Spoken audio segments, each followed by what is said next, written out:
welcome back to Mind Matters. We're so glad to have you here with us again. And hope you guys stay tuned for the rest of the episode. Of course. Have you ever felt so exhausted even though you've gotten like a full night's of sleep? I don't know about y'all, but that happens to me all the time. Yeah. It's bad. And basically, this is being burnt out. This is the side effects of stress. This is what happens when your body is still so tired that no amount of sleep is going to fix it. Mm-hmm. And it sucks. It's so bad. No, yeah. Oh my God, I can't think about the amount of times during the school year where I'll have like too little sleep and still be exhausted, or too much and I'll still be exhausted. Yeah. Honestly, sometimes those days I have not as much of sleep is the days I have more energy throughout the day. Like, It's weird. It's weird how guys? the brain works. No, literally. But there is a difference between stress and burnout. For instance, stress is what happens and what will equal to burnout in the end. So if you have an overloading amount of just stress and pressure and being overwhelmed, you're going to end up getting burnt out, especially if you're not really able to manage how to handle your stress. Yeah, I agree. And then for burnout, it's just after doing so much, it's that after feeling, that after effect that it has on you, like being drained or feeling numb and hopeless, because there's only so much that your body and mind can take doing at one time. So it's really, they go hand in hand, but they're not necessarily the same. Stress is like the during, what's that thing that's like during, like the present during effect? I don't know what it's called, but it's like, it's like the present issue that you're having within your body, and then burnout is the effect of it after. Yeah, it's like the now and the later. Yeah, exactly. Yeah. That's what I was thinking. Yeah. And I feel a lot of times like we also put so much stress on ourselves that doesn't need to be there. Mm-hmm. Because sometimes we can just let it all go, but we always put more onto us. Yeah, I it's agree. annoying. It's bad, but it's human and it happens to like everyone. But a company or website called WHO officially recognized burnout to be a part of 3 main dimensions, which is emotional exhaustion, deeper personalization, which is like feeling detached. I don't know about you guys, but I tend to disassociate so much. It happens all the time for me, and I can really just feel like detached from my everyday life when I am having that overwhelming amount of stress. Yeah, that's real. And the third one is reduced sense of accomplishment. This is where like no matter how much you accomplish, like it doesn't feel enough. And I think that happens a lot with stress, and why we as humans put so much stress on ourselves is because no matter how much we do, no matter what we're working towards, it's not going to feel like enough. It's not going to feel enough for us to stop working, and that is like so detrimental to us. Oh my God, I actually heard about this. I was listening to this one reaction video, and they were talking about how humans never being satisfied with what they have is like animalistic nature. It's within our genes, because it's what pushes us so far to do the things that we do and how we progress so far, which I think is so interesting because it's such a helpful way for humanity to progress, but it's such a detrimental thing to like individuals. Yeah. No, yeah. I completely agree. Like, we always just try to push ourselves to do so much more when we already have so much that we've already done. Yeah, I think I really struggle with that, specifically when it comes to school.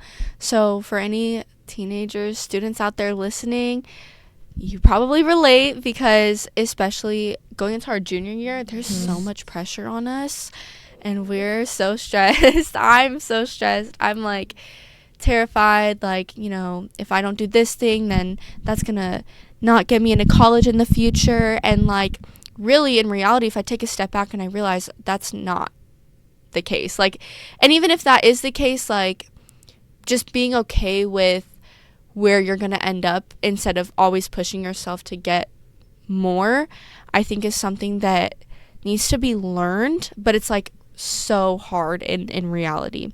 Mm-hmm. With burnout, there's a big science behind it, so it's not just something that, you know, just randomly happens. So being burnt out is called cortisol overload. I'm going to read off my phone here because I'm sure I'm getting those facts for you guys. But basically, it's where chronic stress keeps cortisol high, which over time can shrink the hippocampus, which is like your like memory. That's what's affecting your memory, and it's gonna disrupt your serotonin levels, which is gonna impact your mood. Yes. Oh my god, and did you know it shrinks your prefrontal cortex? Dang, so that means It shrinks. I need to stop stressing. Stop that oh my God, burnout. it's a fact. It shrinks your prefrontal cortex. It's crazy. It's kind of like annoying though. Like why? Like it's just irritating, honestly. Like, why do that? Like, Yeah. what's going on?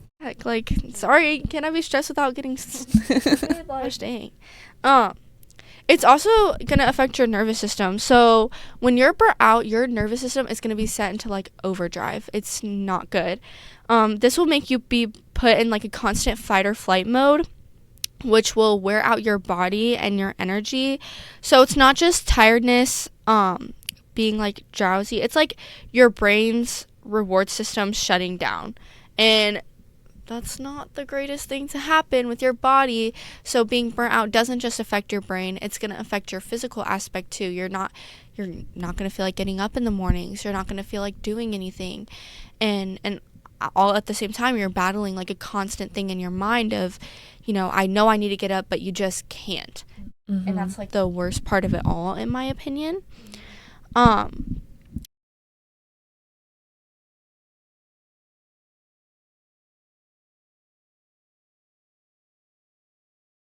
yeah. in your mind. Yeah, I think it's like the worst, especially again as for like students and people even working. It's like it's hard because you know that like that what like school and work is dependent on you. And so if you don't show up, it's like you could possibly get fired, your grades could go bad, but you also are having such a hard time with yourself showing up. So it's like it's the worst. What do you pick? Do you pick yourself or do you pick the responsibilities you have? It's like which one? And even Right. like thinking about those decisions and like you said, Grace, like even laying in your bed and thinking about what you have to do, but you don't have the motivation to do it or don't feel like it's just it piles up so much mental exhaustion. It's Mhm. it's so unhealthy. Yeah, it even sucks because I think thinking about burnout causes you to be more burnt out. Burnt out. It's like what the heck? It's so annoying. Oh my god. According to the APA, which is the American Psychological Association, it says that 79% of people experience work-related stress monthly. That's a lot of people. That is. Then a 2023 study in the Frontiers in Psychology found that burnout correlates strongly with sleep disorders and weakened immunity. So if you're having trouble sleeping, it might be because you're burnt out. Like it's most likely because you're burnt out. Like It could be because of that. Yeah, and then to think about why it happens, there's so many reasons why these things can happen. But one of the most common ones is definitely overcommitment and unrealistic expectations and perfectionism and the fear of letting people down, which I think these aspects are so much more prominent, especially when it comes to students as well. Because I know for me, I always feel like I'm not doing enough and I like overload myself with so much work No, and right. responsibility. yeah. I fully agree with that. It's like I spoke about it just like going into my junior year. I feel for me again noticed by colleges I have to start 5 different nonprofits, run a podcast, be president of every club in my school, get straight A's, working 2 jobs, and that is just not realistic. And I think that it comes with like are you being realistic with your expectations and taking into consideration everything going on in your life and then taking into consideration you. Are you able to handle this workload? Are you able to handle this amount of stress? Because there's never going to be a life where stress is not a thing. Stress will always be a thing. No matter, even if you're living the happiest you possibly can, stress is always going to be there. But I think it comes to a point of knowing how much stress you can maintain. And burnout is so caused by taking on too much. No, completely. And like some things, just like warning signs, you could like realize that like if you're just shutting out everybody in your life. Like I know at least second semester for me last year, I did not talk to anybody in my family. Like I did not want to talk to anybody. I was so irritable. I was so angry. I was just so exhausted. I had no I had no effort. I had no motivation to go up and talk to people. I just wanted to be alone, my bed, and my computer. Right. And it's just like, also, it could be really bad headaches. I know sometimes stress can lead to very bad migraines. Sometimes she gets very bad migraines. I have like a migraine thing, and for some reason every time, and it's specifically in second semester of school, I get a migraine almost every single morning before going to school. It's like no amount of medicine will fix it, and it just makes learning and getting the things done I need to get done a million times harder, especially when your body's not feeling good and your brain's not feeling good. Okay, yeah, like you're cooked. You're done for. Like, It's a lot. And I think also with these symptoms, it can definitely worsen like mental health disorders that you may have, or like mental health illnesses.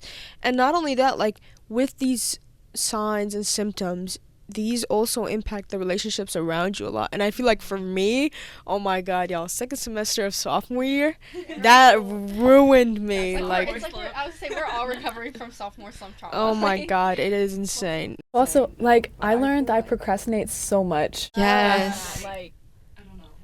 But I feel like I've let those symptoms impact my relationship so much in a negative way. And it's something that's really hard to manage, but it's something that people need to bring more awareness to, because there's so much than just feeling exhausted or not feeling motivated. There's so much more to feeling stressed and burnt out. Mm-hmm. Grace mentioned it earlier, being irritable.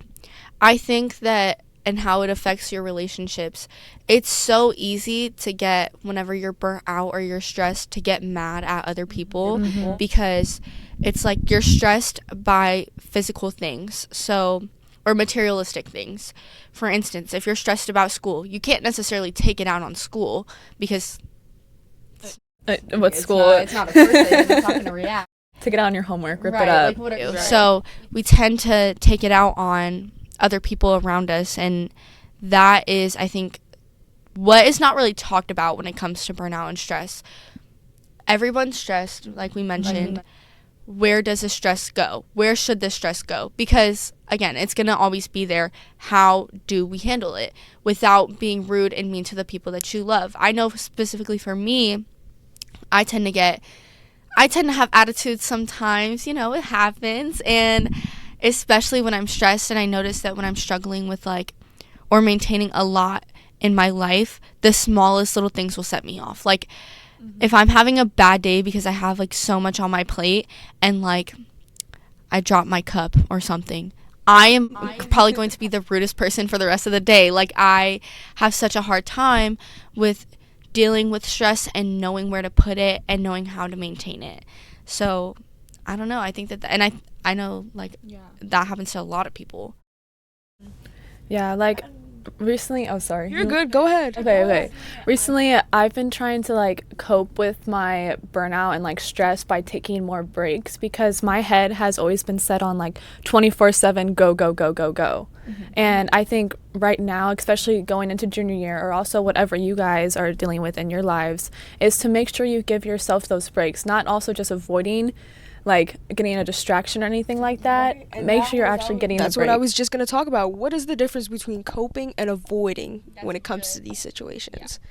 So when we talk about coping and avoiding is binge scrolling, numbing yourself with food or substances, or just ignoring responsibilities, which can just be bed rotting. Oh my god, Right. It is so bad. I have such a bad habit. The of bed doing rotting trend. But also, when it comes to coping, there's so many. It's the difference because when you're coming to avoid something, you're not necessarily doing anything to make it better. You're just sitting there, you're being competent with it, But when it comes to coping, there's so many things you could do, like taking breaks for yourself between doing responsibilities, exercise, because it boosts dopamine, which is good for the brain, and also everybody likes a little healthy dopamine, I would say. And also just connection, reconnecting and strengthening those relationships that you have, because avoiding these things while stressing, while having burnt out, is what causes relationship issues. So just being reminded of yourself to take care of these people around you and take care of yourself is such a healthy way to cope with what you have going on. I think a big point too is adding boundaries in your life and being able to recognize when you are getting to that point of being burnt out, or getting to that point of just having so much on your plate and being stressed. If you're able to recognize that, which is so important that you do, so you know when to take that step back, let the people around you know. For instance, if I'm like having a lot on my plate, I tend to like distance myself, like what you were talking about earlier. And although that seems healthy for me, other people, especially like my friends, might take it in the wrong way. Like, oh, why is she not talking to me? Like, did I do something wrong? Like, that could cause conflict in their own mind as well. And you never want to hurt the people around you. So it's so important to be, hey, I have a lot on my plate. I'm just letting you know I'm going to take some time for myself at the moment to kind of figure everything out. I'll let you know when I'm better. Sorry if this affects you in any way. I mean, you don't even have to say sorry. Just set that clear boundary of, I'm stressed. I've got a lot going on. I'm going to distance myself. It's not you. Because I don't know about you guys, but I overthink a lot. And if my friend's starting to be distant with me, out of nowhere, I'm going to think of something I did and I'm going to want to know. And then I'm going to start texting them. I don't want to, overwhelm them either. So it's very important to set that clear line and that boundary of like, okay, I've got a lot going on, but it's not you. Know that. Yeah, it's not you, it's me. Like, but just let them know. It takes 5 seconds to send a text, maybe 2 minutes to call. If you see them in person, just be like, hey, like, not trying to ignore you, but just had a lot going on. It's not that hard. And I think that it's so crucial if you want to continue maintaining those healthy relationships in your life. And that goes for everybody. Students, adults, everybody. And I would say for my experience as someone who's hasn't done that at all, as much as you should do it, it really does destroy relationships. It like, of course you're struggling on your own and it's hard to communicate these things, but not communicating these issues also impacts the other person just as much as what you're going through is impacting you. And I wish that was something that I learned earlier on, before suffering the consequences of not doing these things. But it is truly so important to communicate your issues as soon as you can and setting those boundaries, because at the end of the day, your friends really do want to be there for you, but you also have to realize that you have to be there for you too.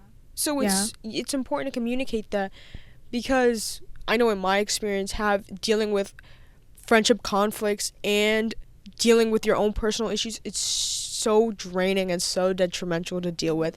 So honestly, just to make it all easier on yourself, just tell them, like, I promise nobody's gonna be mad or anything. Like, and if they are, then that's their if they are, that's weird. That's weird. That's weird. Yeah, I agree. I think that setting that boundary just with your friends, and again, like what you guys are saying, if they don't accept that, then maybe that's not the person for you to be around. The people you need in your life are people that are going to like accept you and be with you through thick and thin. And if you are sitting here and you're telling them, hey, I'm going through a lot, and their first response is, okay, yeah, well, me too. Okay, maybe take a step back from that friendship or that relationship that you have, because a lot, or things that can cause burnout, are also the people around you. Like, I wanted to make sure I talked about that, because if you're constantly giving your friends 1,000% of you, and they're giving you maybe 10-15% of them, that's going to cause burnout for you, because you're not getting you're not getting what you're giving. And that is like the worst, I think, in my opinion. It's like very hard to have friends around you who, you love and you support so much, but you're not reciprocating that same energy. And that's like hard. And I think that leads to burnout too, on top of the materialistic things that you have already. It's like very, very, I don't know, it's just, it's rude to me. And I think that it's very just not friendly in a way. And if you notice that in a relationship or friendship in your life, don't be afraid to set that boundary and take that step back and let them know. Please let them know. If they're not, because in my opinion, sorry, I'm talking a lot, but you're good. In my opinion, you're your own advocate. Nobody's going to speak for you like you. And it's so important that you stand up for yourself, but in a respectful manner. Keep it classy, but make sure you're standing up for yourself, because again, you're your own advocate. If you notice that a friend is doing that to you, say something, but then continue to keep your distance. You see how they're treating you. Remember that in the future. Not saying you have to cut them off, but you can Yeah, you don't have to cut them off. You can just, you know, distance yourself and let them know why you're distancing yourself. So maybe, if they're not aware of it, they'll be more aware in the future. And depending on how they react, that's how you should react to. Yeah. No, completely. Yeah. No, completely. But I do think, like, relationships and even, like, within your family, like, if you're not getting that 100%, like Olivia's saying, or at least receiving a little bit, it's just going to wear you out in the end. And also it's just going to affect how you see them and what they mean to you, or see how they really treat you, what they actually mean to you. And I think a long-term effect of if you do continue to stay in friendships where you're giving more than you're receiving, and it's going to cause you to start growing resentment. It's the same with, like, say you're so stressed about some things and you're taking on more than what you can, you're going to start resenting the things that you're taking on. And that is not good. That's not going to be good, because these could be things that you love. Say you love playing, I don't know, guitar, okay? Say you're you like it, you love doing it, but on top of the million other things you have going on, maybe you don't have time for guitar, but you're still trying to make yourself play it and play it and play it, whatever. You're going to start resenting having to play it, because it's going to start feeling like a chore. If there's anything in your life where it starts feeling like a chore or a priority when it shouldn't, that's when you know to take a step back. The things that you love should never feel like I have to do it, It should never feel like that if you love it, It's the same with talking to people, the people around you. If you're supposed to hang out with somebody and your first instance, I don't want to do it. Relationships and friendships are not supposed to feel like that. So maybe take a step back and think a little deeper. Hey, is this me? Am I getting stressed? Am I getting burnt out? And if I am, how should I fix it? And I think it's just really important to recognize when you're hitting that line. That way, people around you, the things around you, you don't stop doing what you love, and you don't stop talking to the people who you love being around as well. No, I agree. And I think we've been talking about so much about setting boundaries and taking time for yourself. But I also think that there's other ways to just reset from stress and burnout, such as just going on a walk. Like, I feel like people really, going on a walk is underrated. Touching grass. No, literally, oh my Go God. for a run if you're a runner. I really support. Taking a really good self-care day. Yeah. Oh my God, guys, it's so good. But also having a really good, sleep hygiene as well. And just having a reflection, like you said, about situations. But just having, reflection practices about the things that you do in your life. Or, things that you do on the daily. Like, hey, why do I do this? Or, hey, what does this mean to me? Having those reflections really do help with burnout. And I think that also helps with relationships as well. Having those reflections and being mature enough to be able to reflect on the things that you do, especially when it comes to relationships, is such an important thing when it comes to resetting yourself from stress and burnout. And after dealing with burnout, what do you do? How do you fix yourself after that? Yeah. No, right. I think the biggest way to kind of rebuild yourself when you do recognize you're burnt out is just being supportive of the small things that you do, but also remembering you're human and it's going to happen. These things are happening to not only you, but so many people. Probably if you're friends with anybody, they're most likely happening to your friends, your parents, your peers, anybody you cross paths with, oh my gosh, on a day-to-day basis, have also most likely experienced these things. And I just think the biggest way to kind of move past it and overcome it is, first of all, accepting that you do have it, accepting that you're taking on too much, instead of being in that really toxic mindset of, no, I'll be okay, I can just keep moving forward. You can't. Take that day, But then just accomplishing or accepting the small things that you do. The only way you can get to being bigger is starting small. If brushing your teeth in the morning is feeling like too much, start there. That's a small task to do. Yeah. Try to get that routine built in of, okay, let me go brush my teeth. Okay. If maybe start making your bed. Start rebuilding it back up, because if you start going big of, okay, I took that 1 day break, let me get everything back onto me. No, don't do that. I honestly think that that's going to be worse, because then you're just going to get into that habit of doing that every time. Start small, please. It's very helpful. No, yeah, and also like if you want to try to lean on somebody, like say like I am just so burnt out, like I am just tired. Maybe if you have that comfort system within you, or like you have somebody that can like you can talk to or anything like that, do it if you are feel comfortable with even doing that. Or you feel comfortable leaning on somebody.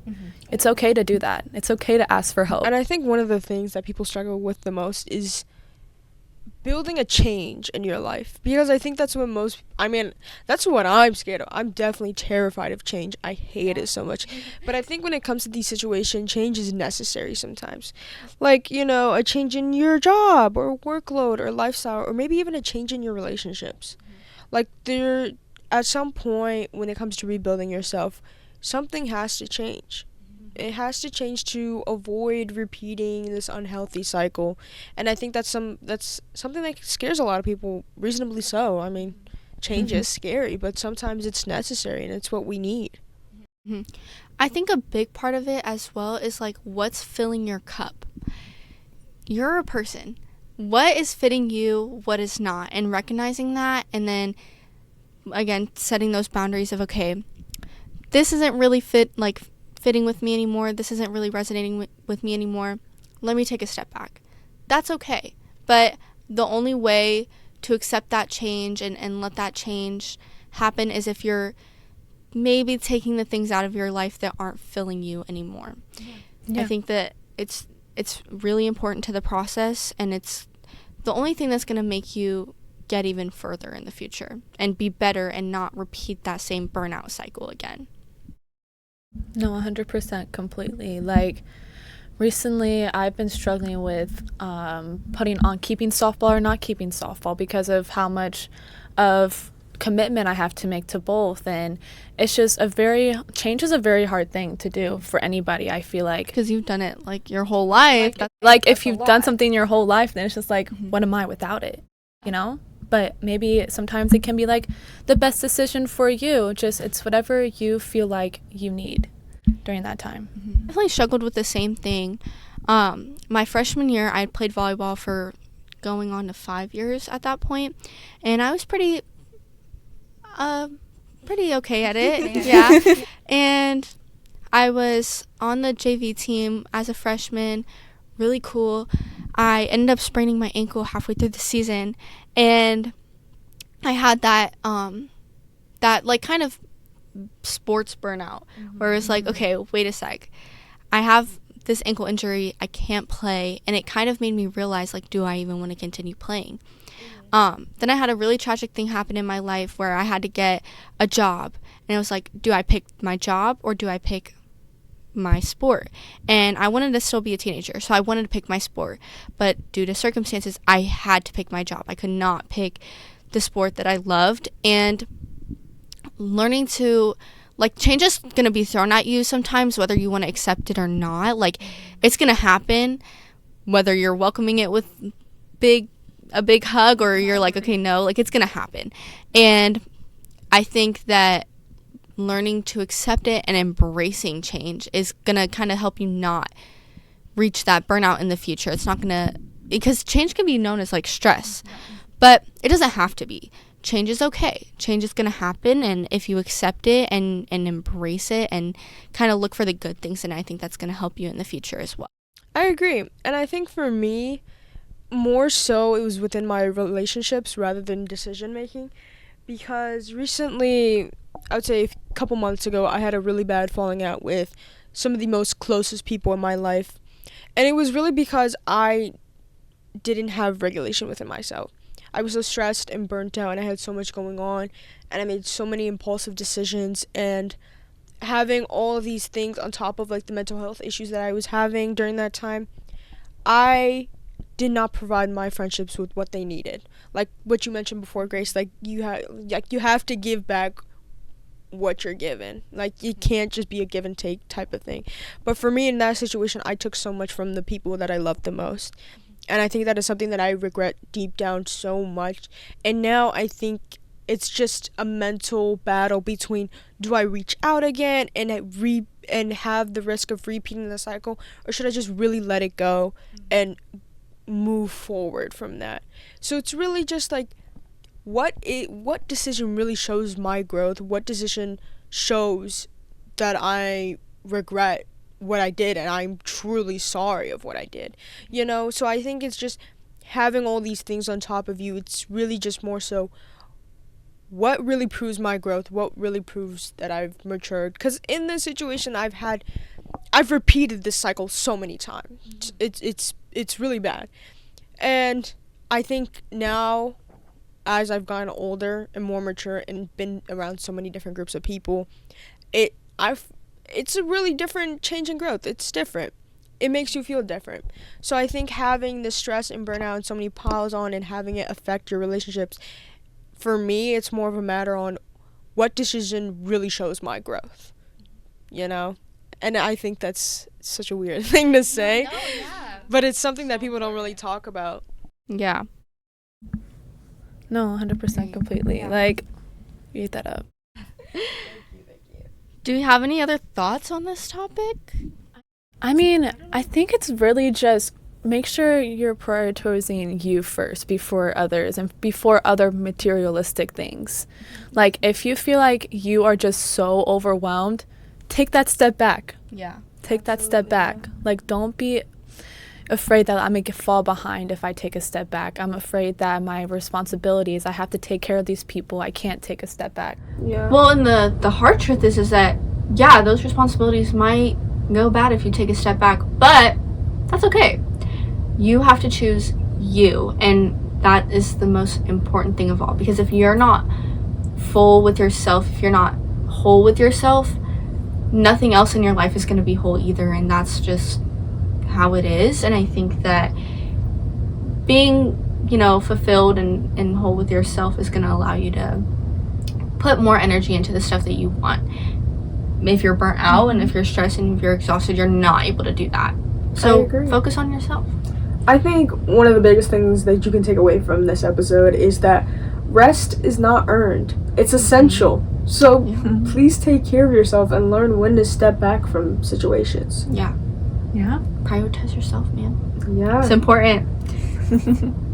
Do you guys have anything else? I don't think. I mean, honestly, I think I don't personally have anything. All right. Honestly, guys, if you've experienced burnt out, please tell us how you knew that you were and what it caused around you. Send us a DM, leave a comment, please. Like, We want to hear your guys' stories too. This isn't all just about us. This is for you guys. Let us know. and if anything, you guys ever want like a topic or anything to be brought up in one of our episodes, just let us know. Shout it out. Send a DM again. Our social medias will be linked at the beginning and at the end of the episode. Maybe. I don't know. And always remember, guys, your mind matters. Thank you. Bye-bye. Have a good day.